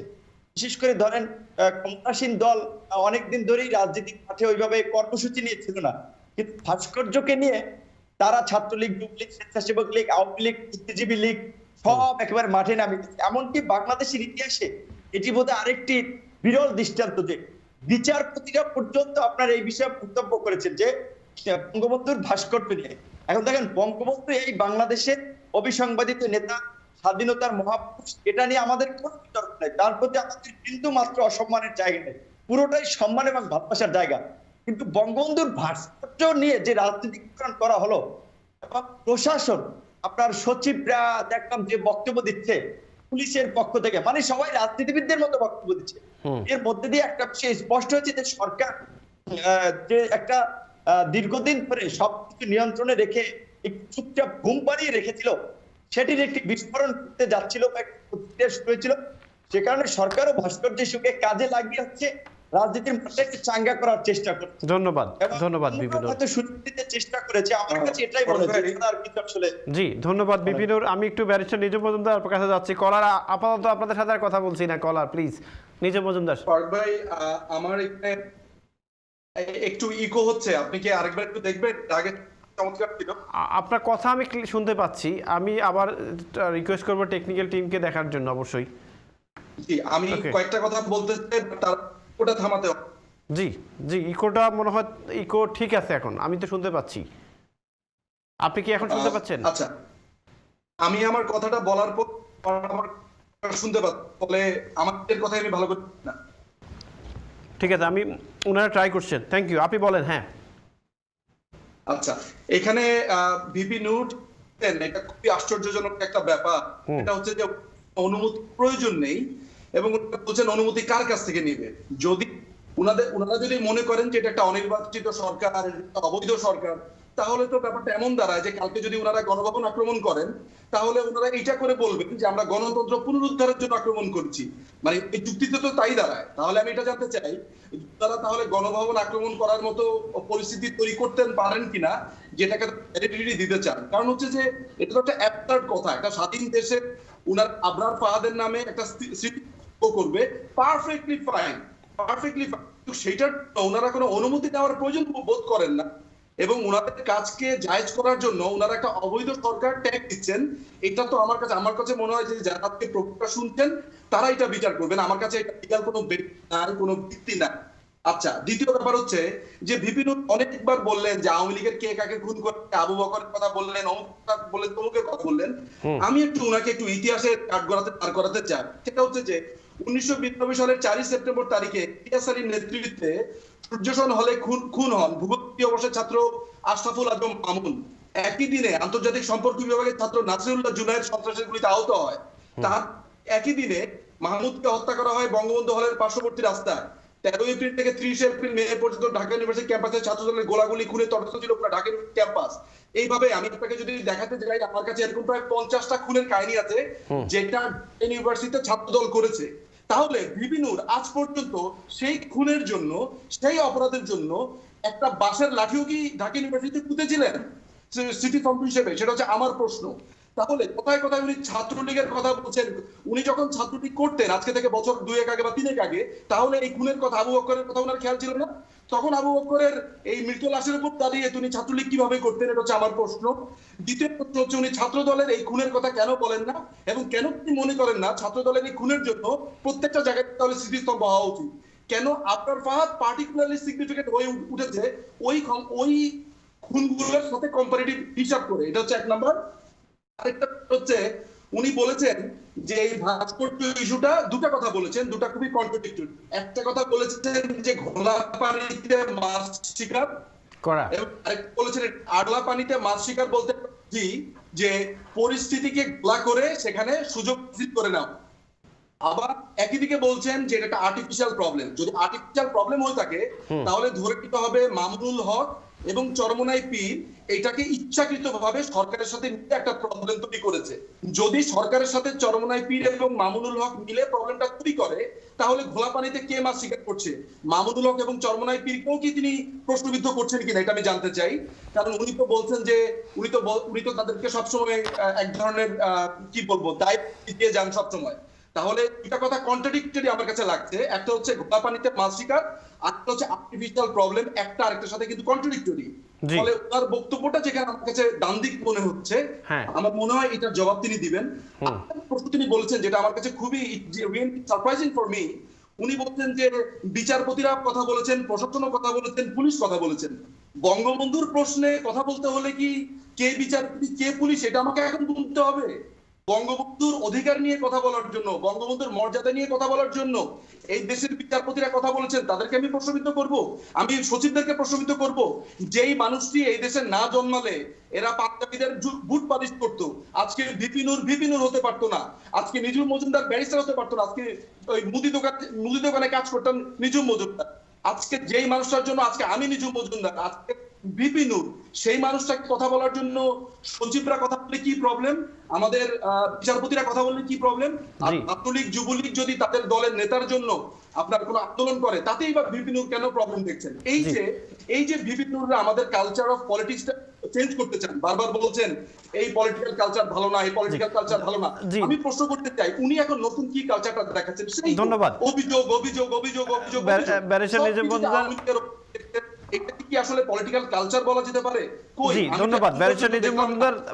ছাত্র দলের গুন্ডারা ব্যারিস্টার নিজুম মজুমদার আমার হাতে আছে 1.5 মিনিট, আপনাকে ধন্যবাদ। আমার বাকফায়ার করে দিতে জামাতের যে নাসিররা আপনার চিটাগাঙ্গে ওটা নিয়ে তো উনি কোন ভাস্কর্যের কথা বলেন। আপনাকে ধন্যবাদ। আমি এই বিষয়ে একটু ওনাকে একটু টাইম দিতে হবে, আমি শেষ করতে হবে। জি নিজুম মজুমদার আপনাকে ধন্যবাদ। নিজুম মজুমদার আপনাকে ধন্যবাদ। বিপিনুর আপনার জন্য আমি শেষ করতে হবে, একটু যদি আপনি উনার দুই একটা প্রশ্ন করছেন উনি একটু বলবেন প্লিজ। জি আমি প্রথমে ওনার সাথে যেটা বলতে, উনি বলছেন যে ছাত্রলীগের আপনার আমি ছাত্র লীগের সমালোচনা করলে দলের সমালোচনা ওইভাবে করি নাই। দেখেন আমি কিন্তু বুয়েটের যে একটা ঘটনার উদাহরণ দিয়েছি, আমি কিন্তু স্পষ্টভাবে বলেছি যে ছাত্রলীগের হাতে আবরার যেমন নিহত হয়েছিল, বুয়েটে সনি নিহত ছিল ছাত্র দলের নেতাদের হাতে। কাজে ছাত্র দলের কথাটা তো আমি বলছি, এবং প্রসঙ্গক্রমে আমি আবরার ফাদের স্মৃতিস্তম্ভের প্রাসঙ্গিকতা বলতে গিয়ে হচ্ছে আমি আবরার কিংবা রাজীব অন্যান্য কয়েকটি ঘটনা টেনে আনলাম। এখানে ছাত্র দলের অন্য ঘটনাটা টেনে আনা তো যথার্থ আমার কাছে মনে হয়। তাছাড়া তিনি বলছেন হ্যাঁ অনেকগুলো ঘটনার কথা বলছেন, ধরেন আমিও তাই ঢাকা ইউনিভার্সিটির 7 মার্ডারের ঘটনা বা অন্যান্য অনেক ঘটনা, এখন এই সমস্ত ঘটনা তো আসলে সব প্রোগ্রামে বলা সম্ভব না। আর তিনি বঙ্গবন্ধুর কথাটি যেটি বলেছেন, দেখেন বঙ্গবন্ধু আমার বক্তব্য কিন্তু আমি স্পষ্ট ভাবেই বলেছি, দেখেন বঙ্গবন্ধুর প্রশ্নে শুধু আমি না বা এদেশের কারো কোনো প্রশ্ন, এমনকি যে আলেম ওলামারা ভাস্কর্যের বিরোধিতা করেছে তাদের বক্তব্য আপনি ভালোভাবে শুনেছেন, তারাও কিন্তু বলেছে যে বঙ্গবন্ধুকে তারা রেসপেক্ট করেন, সম্মান করেন, তারাও কিন্তু বলেছেন। কাজে তাদেরকে এই ক্ষেত্রে প্রশ্নবিদ্ধ করার সুযোগ নাই। আমাকে আপনি বঙ্গবন্ধুর প্রতি আমরা সম্মান প্রদর্শন করি না সেভাবে আসলে আপনারও মানে উপস্থাপন করার সুযোগ নেই। আমরা কিন্তু স্পষ্টভাবে বলেছি বঙ্গবন্ধুর প্রশ্নে আমাদের কোনো আপোষ নাই। আমরা নিঃসংকোচ চিন্তে, আমরা না শুধু সমস্ত বাংলাদেশি মানুষই মনে করেছে বঙ্গবন্ধু শেখ মুজিবুর রহমান এই বাংলাদেশ মুক্তি সংগ্রামের একজন অবিসংবাদিত নেতা, যুদ্ধের একজন অন্যতম মহানায়ক, কাজে তার বিষয়ে কোনো প্রশ্ন নাই। কিন্তু আমি যেটা বলেছিলাম যে ধরেন এই সরকারি হচ্ছে এই হেফাজতে ইসলাম অন্যান্য ধর্মীয় নেতাদের আপনার বলার দাবিতে কিন্তু হাইকোর্টের সামনে থেকে ভাস্কর্য সরিয়েছে, আমরা সামনে থেকে লালন ভাস্কর্য সরিয়েছে। তাদের দাবি মেনে নিয়েছিল সবাই। আবার আজকে ধরেন এই আলেম ওলামারা একটা ভাস্কর্য সরানোর দাবি তুলছে, এখন সরকার মানবে কিনা সেটা সরকারের সিদ্ধান্ত। বলছি যে এই ভাস্কর্য করা হচ্ছে, সরকারি দল, সরকারি কর্মকর্তা কর্মচারী সবাইকে মাঠে নামিয়ে একটা হুলস্থুল কাণ্ড, বিপিনুর আপনাকে ধন্যবাদ। সে কারণে যেটাতে গোলাপ পানিতে মাছ শিকার একটা চেষ্টা করছে, সেটা সরকারি দল যেমন করছে, সরকার যেমন করছে, অন্য কোনো সরকার করতে পারে, কিন্তু জি, আপনাকে সেইটা ধন্যবাদ। নিয়ে আমরা জাজমেন্ট করতে পারি, বিপিনুর আপনাকে ধন্যবাদ। বিশ্লেষণ করতে পারি। বিপিনুর আপনাকে ধন্যবাদ। আমি নিজে মজুমদার এবং বিপিনুর আপনাদের দুজনকে অনেক অনেক ধন্যবাদ। আমরা আজকে কয়েকটি বিষয় ক্লিয়ার হলাম, আমাদের জনগণও ক্লিয়ার হলো, আমাদের দর্শকও ক্লিয়ার হলো যে বিপিনুরের বিরুদ্ধে যে এলিগেশন, ভাস্কর্য এবং আদার্স ছাত্র রাজনীতি। আপনার দুজনকে অনেক অনেক ধন্যবাদ। প্রিয় দর্শক, আমরা কথা বলছিলাম ব্যারিস্টার নিজে মজুমদার এবং ডাকসু সাবেক বিএস নুরুল হক নূরের সাথে কথা বলছিলাম ছাত্র রাজনীতি এবং আজকের জেনারেশনকে নিয়ে কিভাবে বাংলাদেশকে আমরা একত্রিত হয়ে সাজাতে পারি। আমরা আশা করছি যে ছাত্র রাজনীতি করবে দেশের জন্য, জনগণের জন্য, মানুষের জন্য। প্রিয় দর্শক, আগামী অনুষ্ঠান দেখার আমন্ত্রণ জানিয়ে আপনাদের সফলতা এবং সুস্থতা কামনা করে আজকের মতো বিদায় নিচ্ছি। আল্লাহ হাফেজ।